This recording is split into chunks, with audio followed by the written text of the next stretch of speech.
رسول اکرم صلی اللہ علیہ وسلم نے فرمایا، ابلیس کا تخت پانی پر ہے، وہاں سے وہ اپنا لشکر روانہ کرتا ہے۔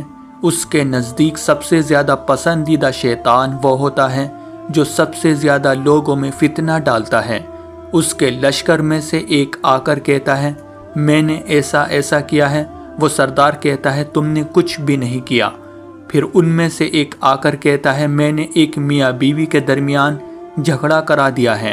وہ اس کو اپنے قریب کر کے کہتا ہے، ہاں تم نے بہت اچھا کام کیا ہے، اور اس کو گلے لگا لیتا ہے۔ میاں بیوی میں اختلاف پیدا کرنا شیطان کے نزدیک سب سے بہترین کام اس لیے ہے کہ ان کے اختلافات سے صرف دو انسانوں ہی کے درمیان نہیں بلکہ دو خاندانوں کے درمیان ہو جاتے ہیں، جس کے نتائج بہت ہی برے نکلتے ہیں۔